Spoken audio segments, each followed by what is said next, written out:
and ISRO satellites are in the C-band for the broadcasters, which I'll talk a little later, hopefully.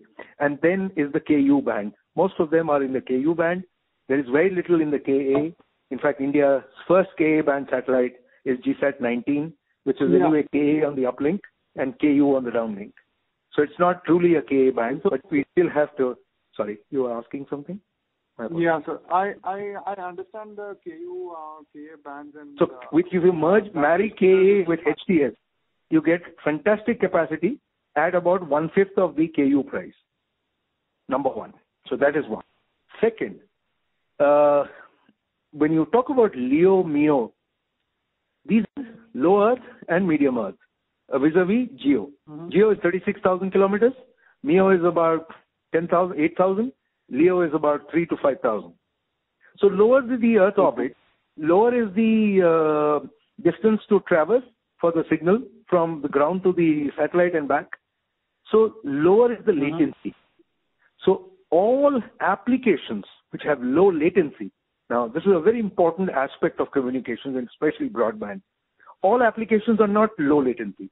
For example, what I'm talking to you right now, I could even wait for a minute. I don't care. Okay?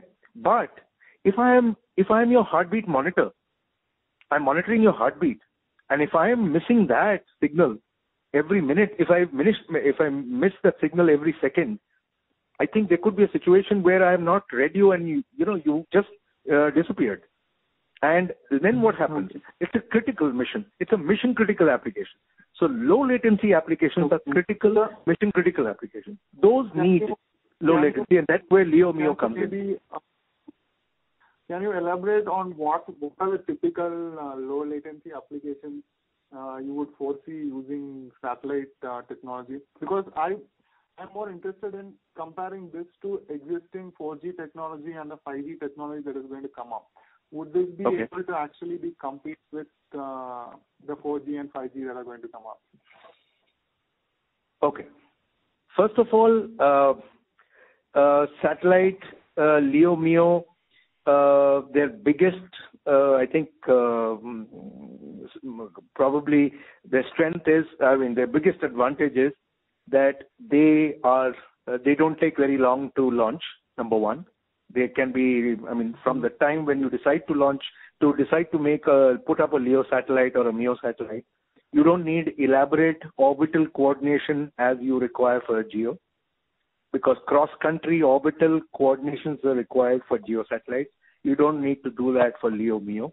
So there is no cumbersome, intra-government. By the way, to launch a GEO satellite takes about 7 to 10 years, just to let you know in case you didn't. So even if you want to plan for one today, it will probably get up into the sky only by 2027.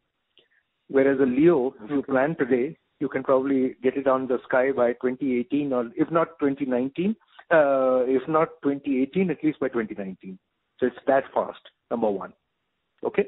So you have capacity running out of the sky within, let's say, a 1 year's time. Number one. Number two, it's much less cost to build as compared to a GEO satellite. Number three, the advantage it gives is, it gives you capacity in a given focused area, and with frequency reuse with HTS put together, this becomes a killer combination. It provides you gigabit capacity, almost 5G capacity, almost.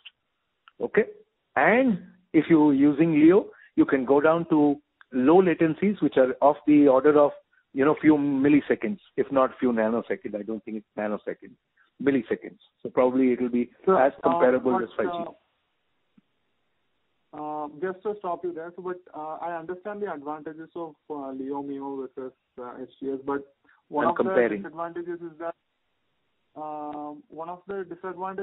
a LEO, MEO is probably most of the time going to be over oceans because of the short orbit period. So the efficiency maybe just 10% of the time it's over land, or 20% of the time it's over land. Do you have an idea of